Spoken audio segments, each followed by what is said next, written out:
Hi, so you previously saw me weave this little house and you've really enjoyed doing this and it's wonderful to get the feedback. And yeah, thanks so much for that. So this was a 3.5 inch wide piece and I want to show you that working on a small scale can be really effective. You don't need to go huge. So what I'm going to do on my next video is another cartoon or drawing that I offer in my workshops. Now this is all about hatching, and if you've watched other videos, hatching just means having two weft bundles or two threads on either side of this loom, and we're just coming across and meeting each colour and returning to the edges. I'll explain that properly as we progress, but these small pieces are great and you can frame them straight away. And I just want to show you, because if you follow me on socials, you'd have seen that I did this piece as a practice, just to show students again that working at 3.5 inches wide is really, really wonderful and you can get a lot of detail in. So on this piece I did my colour blending, and with colour blending that means having 4 fine yarns on a needle when I'm working at my set of 8 warps in an inch. And then it's framed, I think this is a 10 by 15 centimetre IKEA frame, but I love it. And as you get further away from it, it looks like a photograph. So that is going to stay in my studio, just to show people when they come in, they're thinking, oh my gosh, I'm only working on this size in the workshop. I work on this size because it's tried and tested. And over the course of a day, you will create a piece of work to take home and frame. So I'm going to get my colours ready for this next video. I think I'm going to do it in these colours that I've got here. So I'm going to pick a darker blue, a mid blue and a lighter blue, and then an orange for the sun. So you can do this with either one strand of double knitting yarn or 8-ply, or I'm actually going to do it with 2 strands of medium Weaver's Bazaar yarn. So I'm going to save my fine yarns because I'm not doing any colour blending on this. So I'm going to get it all prepped and come back to camera. So the colours I've chosen, so you won't have these and that's absolutely fine. So just choose some knitting yarn, but I'm using Weaver's Bazaar Sea Sky number 4 for the dark bit of sea, and then Sea Sky number 2 for the highlighted bits. And then I'm using a lovely colour called Iris, and it's number 3, and it's just a lovely soft blue. And then for the sun, I'm going to use one called Cinnabar number 2. So looking at the colours together, I'll just try and move everything. So looking at the colours there, sorry I have such a small space to film in, it's quite a muted palette. And it doesn't really matter if the colours are all in the same colour range. I'm not going to think about colour theory or anything like that. We're just here to have some fun, have some play and learn, so that I hopefully inspire you to go on and have a play yourself. So, because the medium yarns, like I said, you're going to want 2 strands of the fine, I'm so used to working with fine yarns. You want 2 strands, of the medium yarn. It's so much thicker than I'm used to working with now. So I'll get all these colours prepped on the needles. And what I also do when I'm teaching students is I like to start with just a solid colour at the bottom before we bring any changes in, because that way students can get used to doing their little arches, get familiar with tension before we then bring in something new. So it's just starting nice and steadily, which I'll do with you as well. So I'll be back in a second. Right, so another thing that students say is that when they do the first row of double half hitch knots, that's to stop the work from slipping down, that these can be quite untidy, and I agree, they can be. I've done these quite quickly because I've got a filming day and I want to get on with it. They're always more untidy than the ones you finish with because they're not resting against anything and the warps are all very kind of wobbly and loose. So don't worry about that, you'll get neater as you go. And when we start, I always start with my 6-inch needle. So that's because we're going from one side to the other, and it's so much nicer to have a long needle. Then as I start working in little shapes and different weft bundles, I switch out to the shorter tapestry needles. So we're going to make a start, and I realise I'm wearing bangles, so I might just have to take them off. So this is very professional. I'm just going to get rid of my jingle jangles off the... Right, they have gone. Right, I'm so prepared. Right, so we're going to make a start, and I always come under the first warp and then over. So I do about an inch. So if you've been watching my other videos, you'll get familiar with how I work. And then with that first warp, we're going to leave a tail, come around with the end, come in front and through the back to create that first pigtail that locks in the yarn. And then you press it down. I just use my fingernails, and you leave a nice bit of tension to start with. And then I carry on the rest of the width of the loom. And again, I'm just getting my fingers warmed up. I've not done it for a while, so it's just a bit of practice. And I always like to come to the camera. This is how I work, with no preparation whatsoever. I literally come in and do everything live, just so you can see. It's a very real kind of way to film. So we've come over the end warp, so that means we're going to come under it to return. As I say, it'll just take me a little while to get the fingers warmed up. Come about an inch, and we want that sweet spot. Now, I also have recently been seeing tapestry artists say, oh, you should leave a nice bubble like this at the edge. So leave it like this and loose. Please don't do that. You'll end up with a really crooked piece of work, especially when you're working on such a small scale. So I like to call it that sweet spot. So you don't want to pull it too tight either. So just so it's nicely touching, create that first arch and then pack it down. And if it was still too loose, you could just tweak it slightly.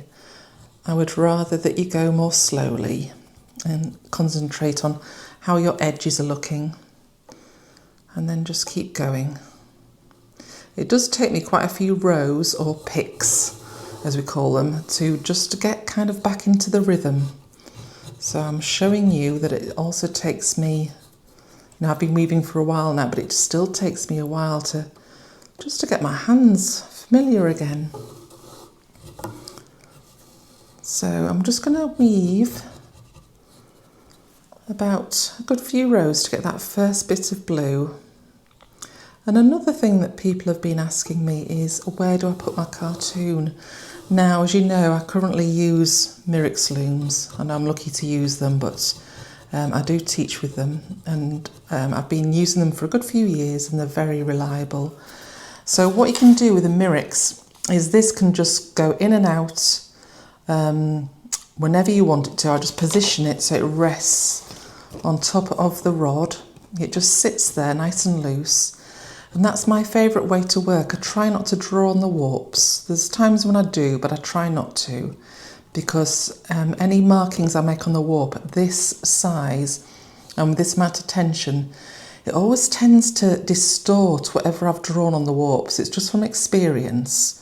I've seen people working on a much bigger scale, and you'll see they draw out the entire design. That's fine. Their warps are probably not as tight as I have them. So if I were to draw this ahead and do the semicircle, it would all, by the time I get to the sun, it would be very distorted. So there's no point drawing on the warps. I just pop it in and out. So I can see here, I can get my ruler and just measure it. And let's see what depth I'm working at. It's tiny, it's not even a centimetre. So, and again, it doesn't have to be precise, just do it for however long you feel comfortable doing it. And as soon as you're happy that you've got your tension right, bring in the second colour as soon as you're ready. So again, I like to just keep it really relaxed. There's no pressure. I do not want you to have to be that precise. There's just certain things you should try to be, but apart from that, just relax. And as you start your first few rows, you'll still see the warps coming through, and that again is completely normal. It's because there isn't enough weight yet in the yarn to cover the warp properly, because this is what you call a weft-faced weave, so you shouldn't see any warps at all. And if you do see warps, they are referred to as lice, which I think is quite funny, because we've all had experience with lice, the other kind of lice, if you have children. So, and then when I get so far, I stop using my fingernail. That's good for the first few rows. I get my beater, which really professionally is off camera, so I will get that when I come back onto camera with a new colour. So I'm just going to weave another couple of rows. I will get my beater, and if you don't have a beater, just use a kitchen fork. They're perfect. So I'll get one of those out as well. So I was so excited to start. I didn't have all my equipment out, but that's me to a T. So I'll be back in a second when I'm ready to add the second colour. So I'm here ready to add the second colour. So I'm going to take my big needle off, put it to the side, and just re-thread with a smaller needle. I just really like working with the small needles. So what I've got now is my very professional kitchen fork, and I use it at that angle. And you can just push it down like so, and it will keep flattening the more rows you do. Or this is my other favourite, which I think I've mentioned before, this one, which is set at 8 warps an inch, which is so perfect for my work, because I'm still working at that set because I love it so much. I will change my set at some point, but I don't feel the need to just yet. So we've discussed again on other videos about the importance of where to bring in your second, third, fourth, fifth weft bundle. So on this one, it's so lovely because we're only going to use 2 weft bundles. It's just a lovely, simple piece of work. And if you're having problems with threads catching on these prongs, which happens regularly with the Mirix, just get some of my, you might call it painter's tape in America, or we call it masking tape. Just get some and pop some across just to stop it catching. The choice is yours. But what you're going to do with your second colour is come in, and I know I've set this in definite places. That's just to show you hatching. We're going to do this completely and utterly randomly. So that was just for the cartoon purpose to say to students, this is all a hatching area. Okay, and we're going to go as high as the sun line, the horizon line. So I can put that to one side and just use it as a reference when I'm ready to think about how high I've come. So I also need to get practice at talking again. I come onto camera and I start to talk a lot, and in my home life I hardly talk. It's quite funny. So you're going to do the opposite to what's happened on the row before. So if you can see here, we've again discussed we've got valleys and hills. So that's a valley because it's exposed warp, and the hills are covered. So we're going to do the opposite. So in this instance, again, I've discussed pigtailing. We're going to come under the valley, which feels weird, and under the hill. So we're going to come under 2 to start with, come about an inch across with my needle, and again we're going to get the weft and we're going to make a pigtail, and that pigtail is going to cover the warp and act as I call them stitches. I mean, I don't really know exactly what they are. It's a tapestry stitch.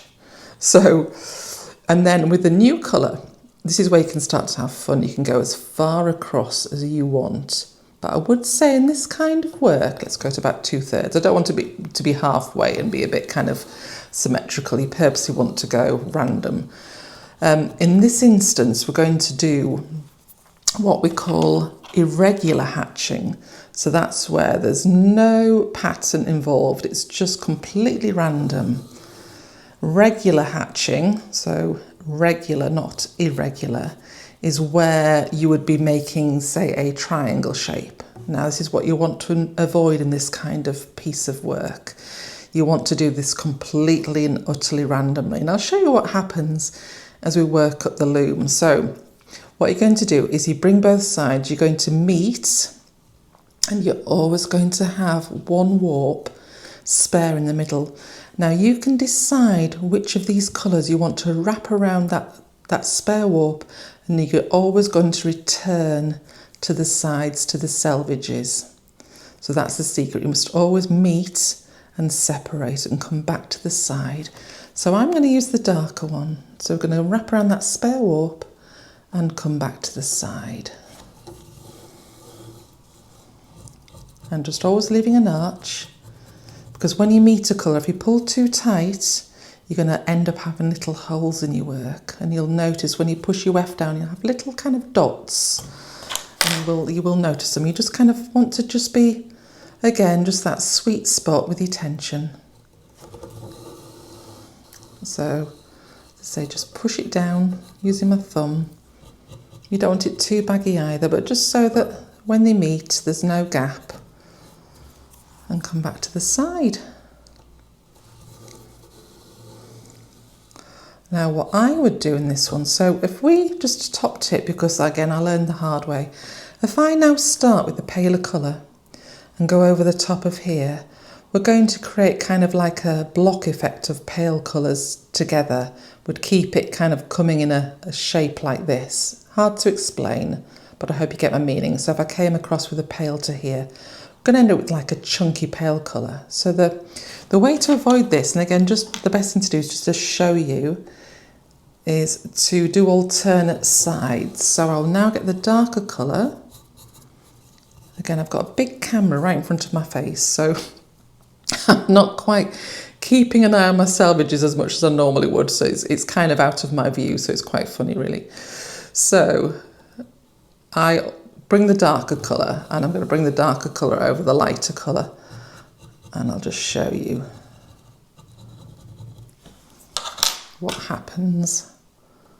And then meet at this side. And then I'm going to use the lighter colour to wrap around that spare warp and come back to the right. Again, not pulling too tight. And then come back with the darker one to the left.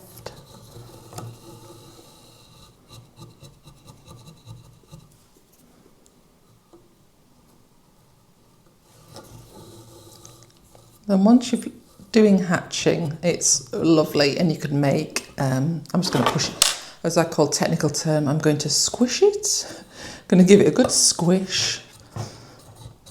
So yeah, you can make bookmarks and do anything with this pattern, and you could be more kind of symmetrical, where your pale colour always comes back to the same place.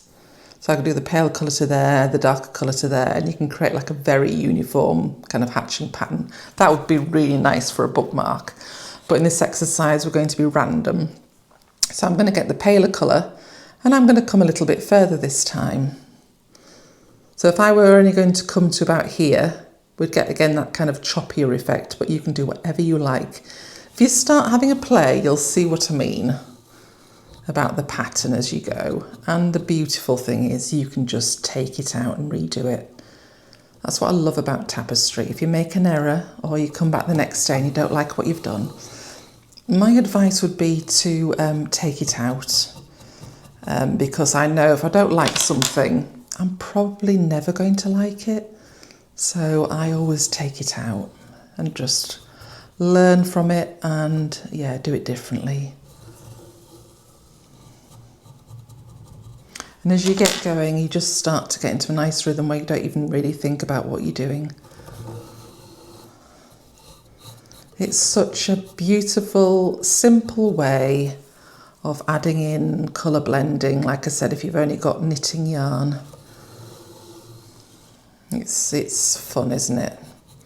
So I've just been, just as I say, just doing alternate colours, and what we're going to have to do here is change my weft bundle.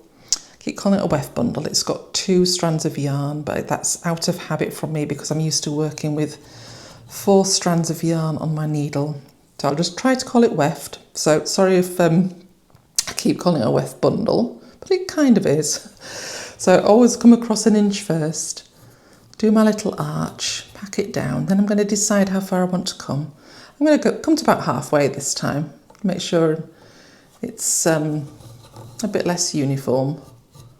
And as you start to progress, you can come so far and come straight back to the side, but I'm just showing you just step by step, just breaking it down to start with, but you can do it much quicker as you get more confident with it. So I'm just showing you how we meet and then come away. And another top tip, excuse me, dropping the needle. So this has got quite short. So what I've learned to do is not to change, because that's still a bit baggy, so let's just give that a tweak like that. Just tweak it. I've learned not to change my weft at the side, because you end up with lots of bulky kind of edges if you do that. So what I'm going to do, and what I always do, is I decide to change my weft bundle as I'm coming back to this side. So I'll do it about midway. So coming under this, doesn't matter if I come under where I come under, I'm just going to come under this warp here. And again, I've shown you on previous videos how to, all about pigtailing and how to do it. So I've come around and I'm just going to pigtail off through there and pack it down. So that means now, here's one I made earlier, my new weft. I'm just threading it onto the smaller needle. And I do about an arm's width of weft of yarn, or else you get in a bit of a tangle. So where I'm coming in now, so I came under that one, so it means now that I have to come under two. I call it my 1-2 method, or my 2-1 method. So if I'd come under 2 to finish, I'd have only come under 1 to start. Now again, I go into that in more detail in other videos, but I'm going to come under the valley and under the hill with my needle. Carry on with my needle all the way to the side, and then I'm just going to get my yarn, leave a tail, pop it through between those 2 warps, and that is my weft change. Again, not pulling too tight in the middle so you can't see it. And then just getting the lighter colour and coming back to the side.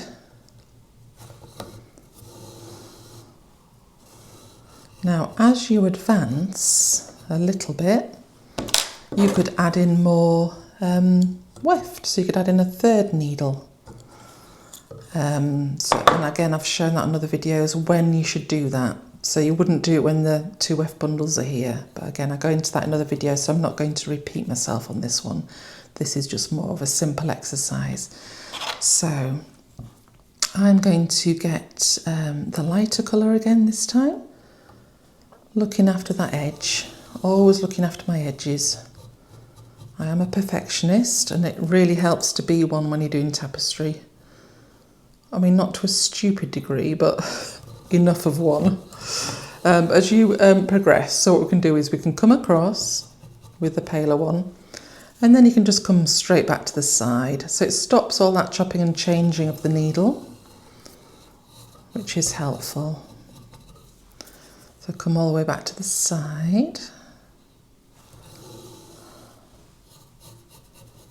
And then we're going to get the blue.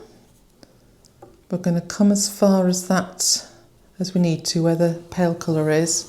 It does clash a little bit with my weft change. So it's just there. So there's the weft change. I'm just going to come over, so that if you get your needle, you can see where the pale blue one, come around in front of that one and back to the side. So that just speeds it up a tiny bit. And then I'm going to keep the dark one in my hand, and I'm going to come straight back, start coming straight back across. And you can start to see what kind of pattern is forming. And because it's not been planned, it's just going to be completely random. And sometimes I come really far over with one colour. So I'm going to do that. Can you see here that this bit's getting quite blocky? It's all the pale blue. So I'm purposefully going to try and come a bit further over with this blue. Let's just break up that blockiness a little bit. And then I'm going to come with the dark blue all the way back to the side again. Just while I've got the needle in my hand, let's just make it quicker. And really on this scale, you see progress really quickly. And it's really satisfying and rewarding to see something grow so quickly. And then if you love it, you might even frame it. So just going to come, so feels a bit weird. You're just going to come under that hill, leave that spare warp still because you're going to take your weft around the front of it and to the back, like so. And then keep this light one in my hand, and then let's decide just randomly how far I'm going to go this time. So what you've got to think about is how far you're coming across and when you need to change your weft and put a new weft bundle on. That's about all you really have to think about in this one. So tension, making the arches nice, try not to always turn around in the same place, make it slightly different each time so that you get a lovely pattern. I love watching students do this one in my workshop. They really get into the rhythm of it and they really enjoy it, but then they seem to also advance really quickly and start to do different things as well. By kind of lunchtime, when they've had the lunch break and come back, a lot of them are often using 4 strands of fine yarn, which is lovely to see. And yeah, I just love it. I love teaching. And back. Right, so you don't need to watch me do that anymore. I'm going to carry on off camera. So I'm going to get as high as here, and then what we'll do, again on previous videos I showed you about weft bundle placement. So when we come to do the sky, let me get my needle, we are going to have 1 weft bundle, 2 weft bundles, 3 weft bundles.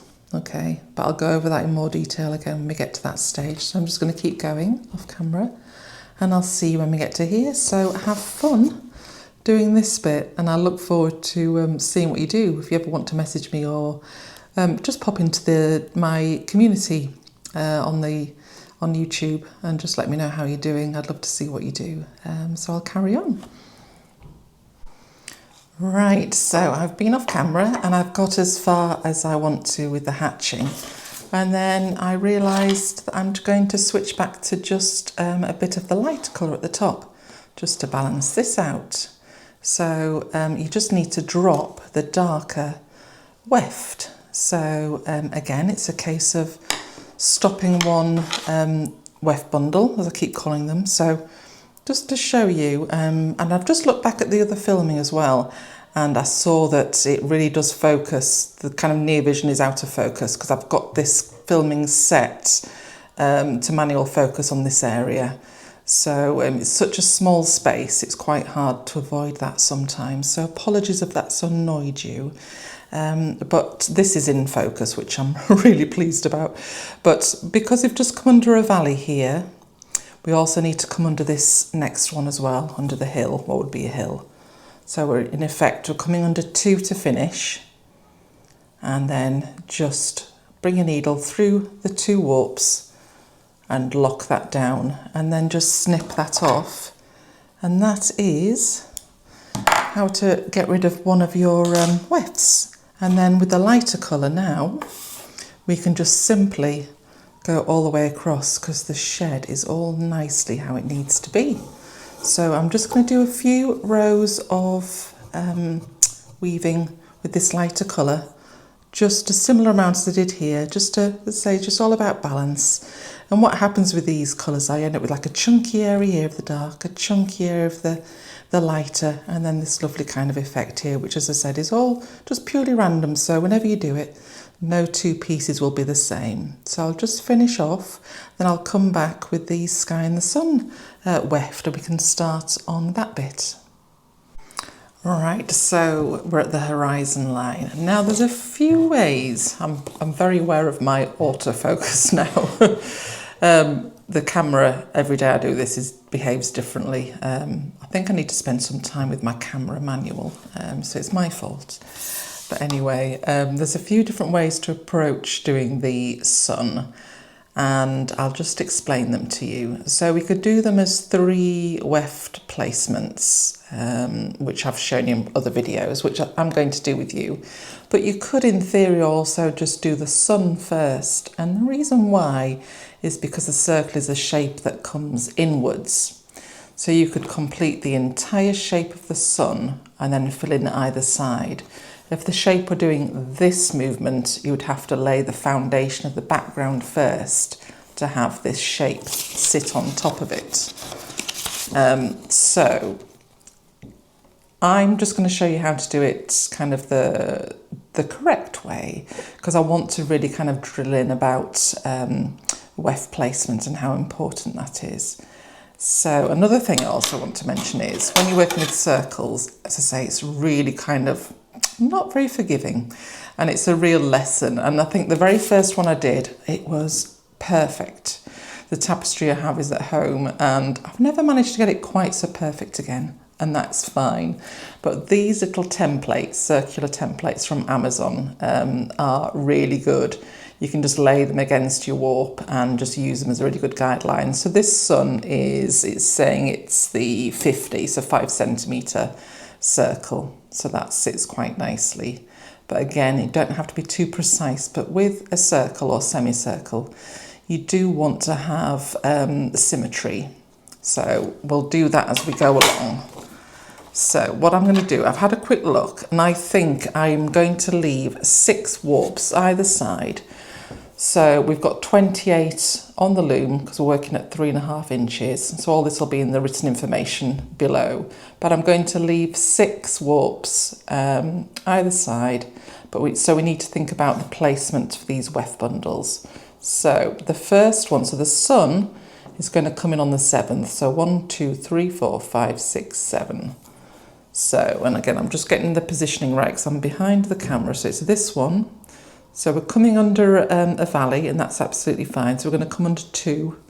And I'm just going to start it off. We want to be coming in this direction. I'm just going to start this one off. Again, I keep going over this. So, and it's also that when the sun finishes, we should hopefully have, not as many shed issues. It's just good practice. So leaving a tail. So that's heading towards the right. Our second weft bundle is going to come in right next to it and head towards the left. So the first 2 come together. They're put in together and then they work away from each other. So that's the first bit done. Now, because you have 2 together here, you want this orange sun and this side of the sky to come together as well. So your third needle is going to come in from this side.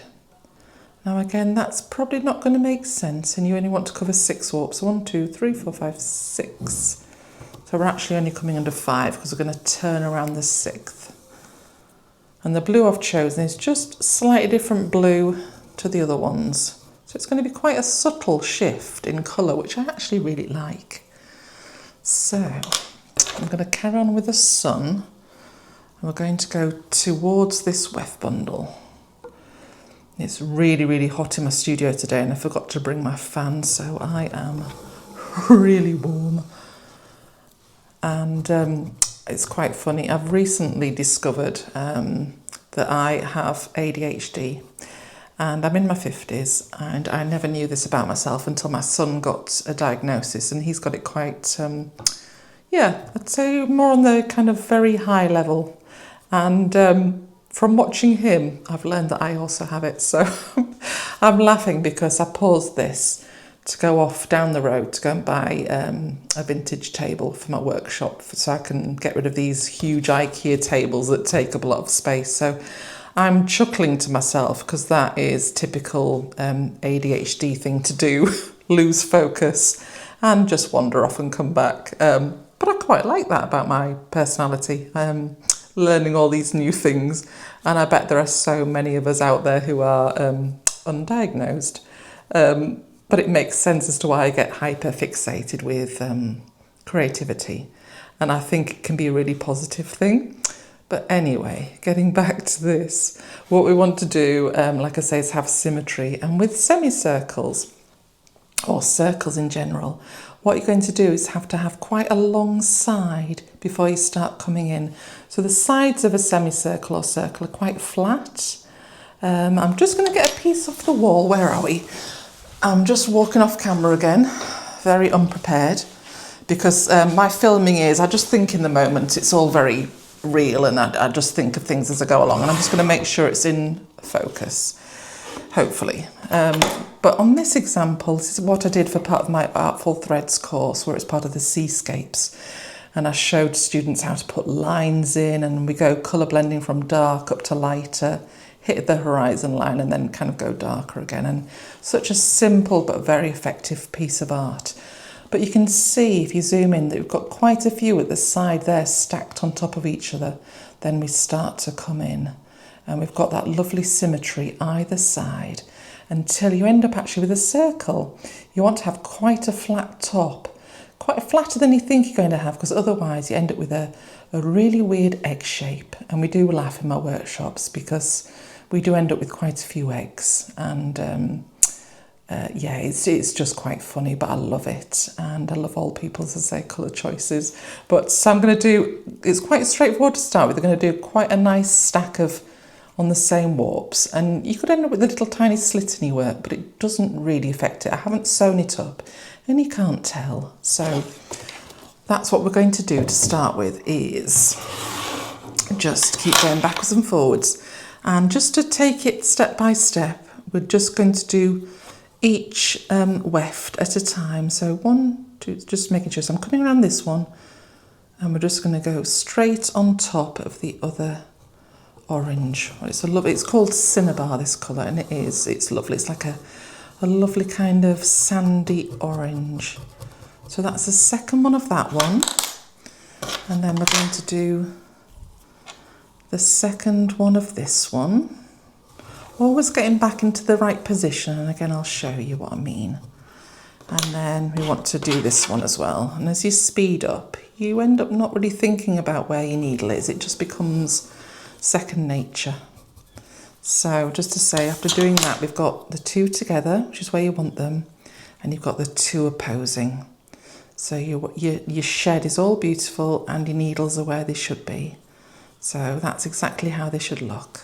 So we'll just come back and we'll do this one again.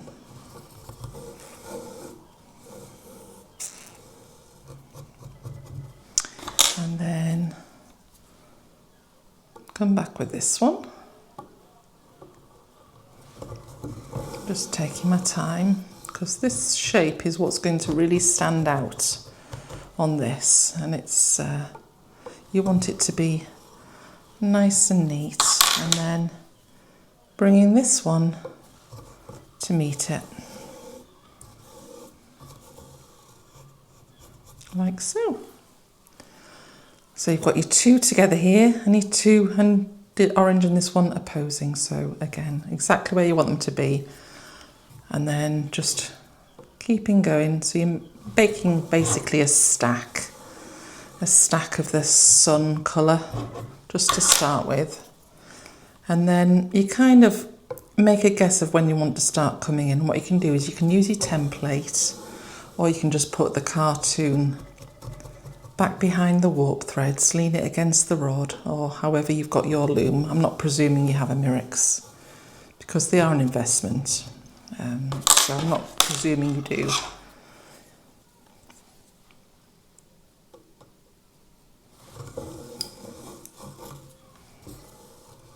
And we're just going to keep going. And when you're working with shapes, you want to make sure that you do press your weft down more regularly, because otherwise you end up with a distorted shape if you don't do that.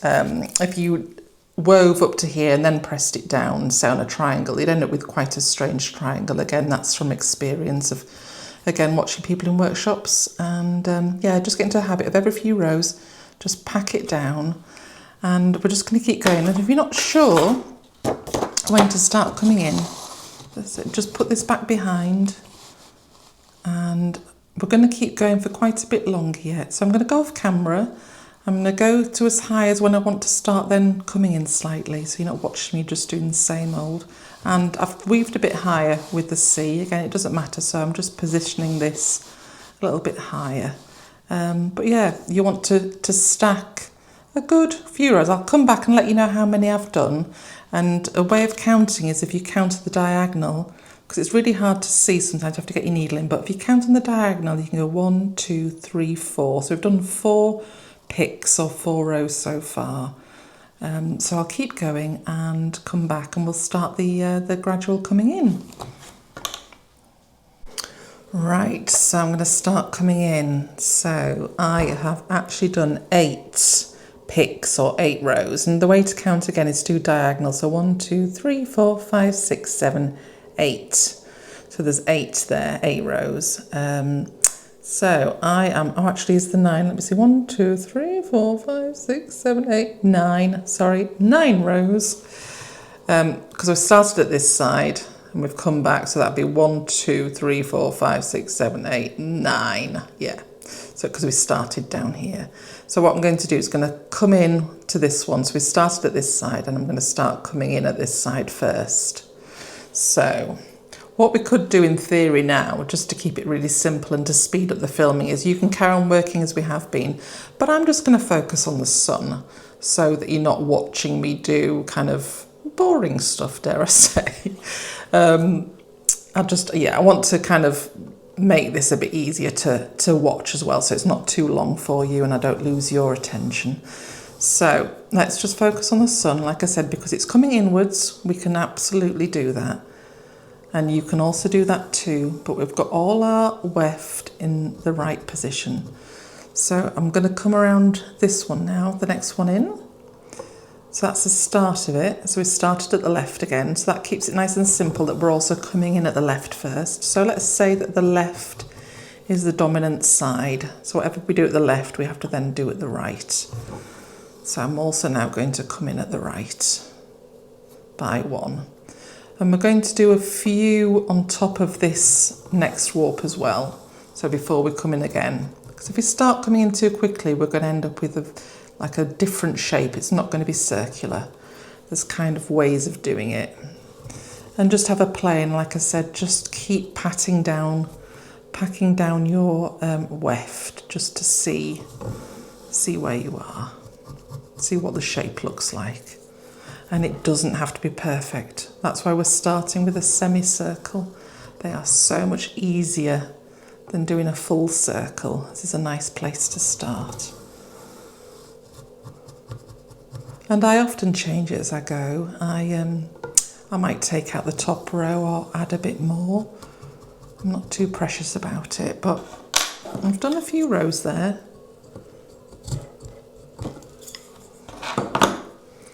So let's just see how it's looking. So if I hold up the cartoon, it's looking all right. I think I'm going to do, I'll get the template. Just hold it roughly. I think I'm going to do a few more on this warp as well, just to make it a bit of a steeper sun.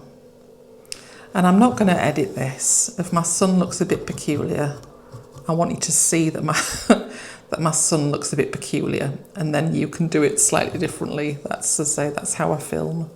I don't edit it so it looks absolutely perfect. I just think that's not very real.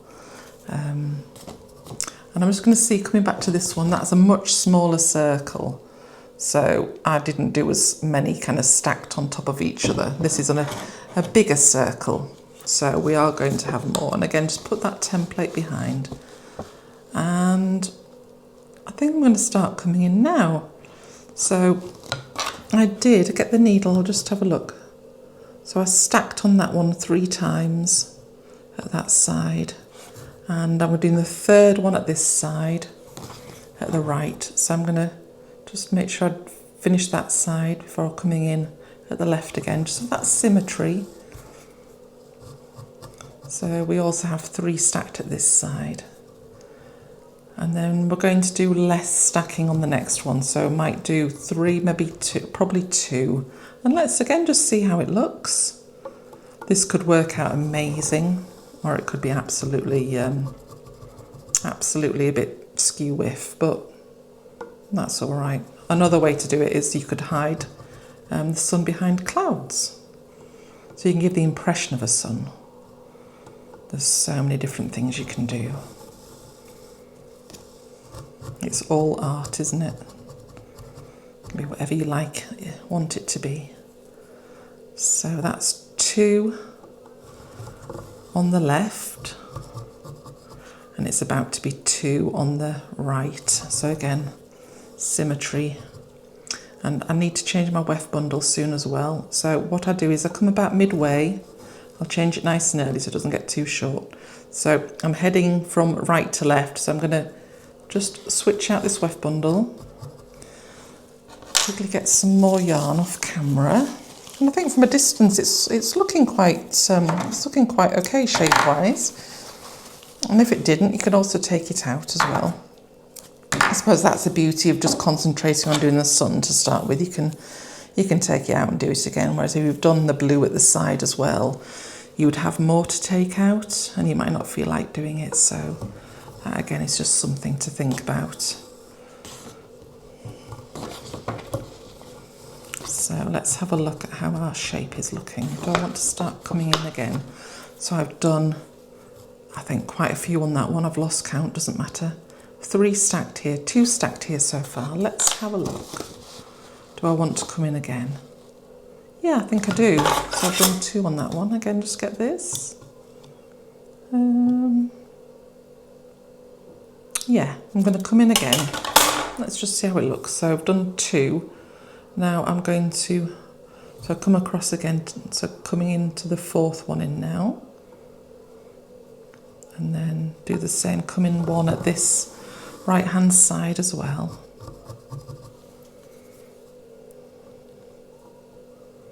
Now, we should in theory now be coming in 1s.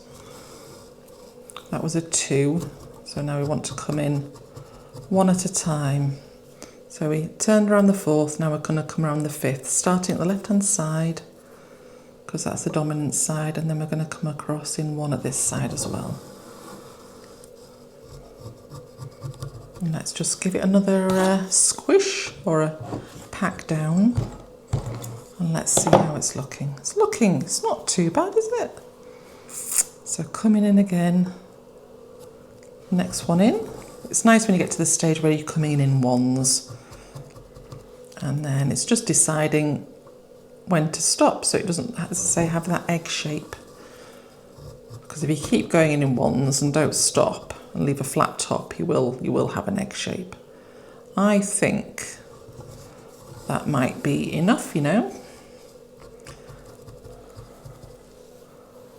So another thing I do is I don't make an absolute decision here. What I do is I just leave the yarn threaded and I throw it across the back. And now I'm just going to go play catch up. So again, I'll just show you what I mean.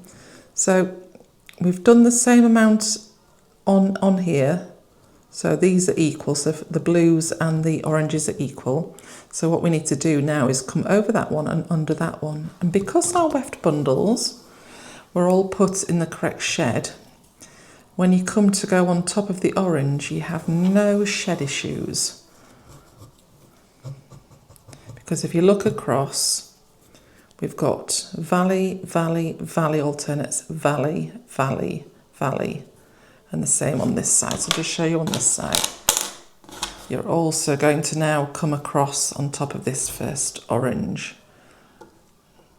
And you're going to come under. So that is why I suggested you did your weft placements where I said to do them, so there are no shed issues, and that makes honestly a huge difference.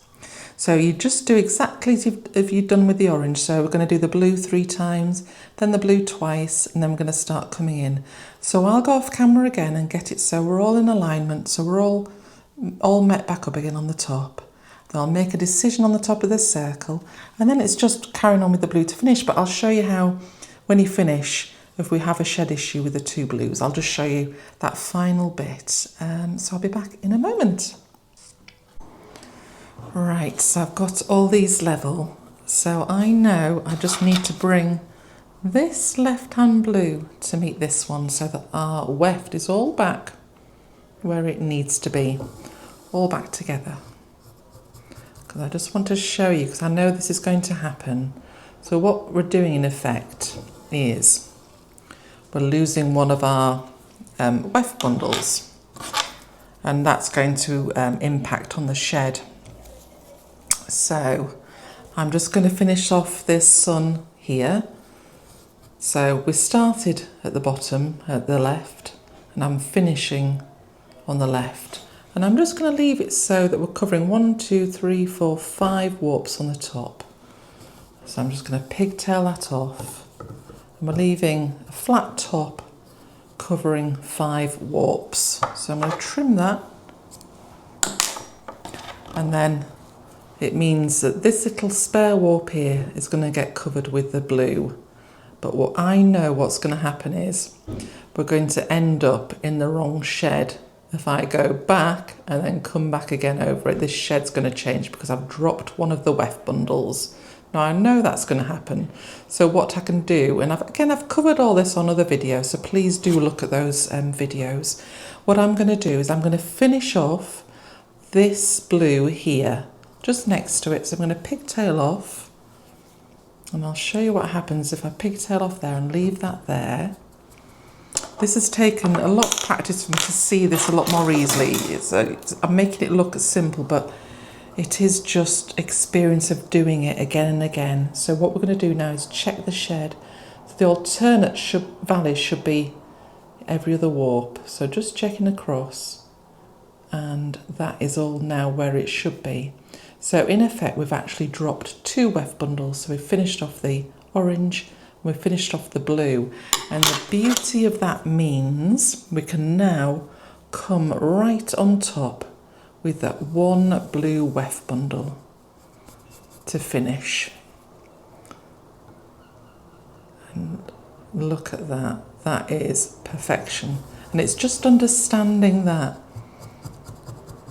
And that is how it comes over the top of the sun.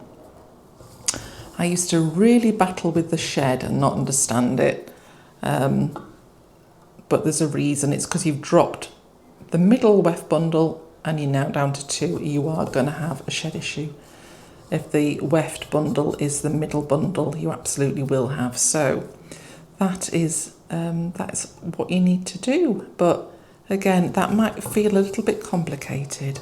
So please, like I said, do watch the other videos all about weft placement and dropping and adding a weft bundle. And I do keep calling the weft bundles for a reason. So I just need to now continue with this blue off camera to finish. And I'll just pop back on just for a final quick chat. And yeah, I hope you've really enjoyed that. That transitioning colour is really, really subtle, but you can see it. But yeah, I'll just do a few more picks. I'll let you know how far I've got. But it was supposed to be 3.5 inches by 3.5. So I'll do another kind of 1/2 inch quickly off camera and be back in a moment. I have finished. So I was very tempted to finish it a bit sooner when my weft bundle ran out, but I put a new one on and went further because that was just pure laziness. And I would have regretted it, but there we go. So it is done, and I really hope you've enjoyed that. And that's ended up being a really lovely example of a semicircle. It's probably one of my best ones. You just don't know how it's going to go. So I'm glad that worked out. So I'm going to finish with my row of double half hitch knots, and I will put this drawing or cartoon again in my community page on YouTube. Or if you can't get hold of that, if you're struggling, just drop me a message and I'll send the image to you. And I've shown you how to print to scale as well on another video on here. So that's really useful, having that tool. But I hope you have enjoyed that, and I look forward to next time.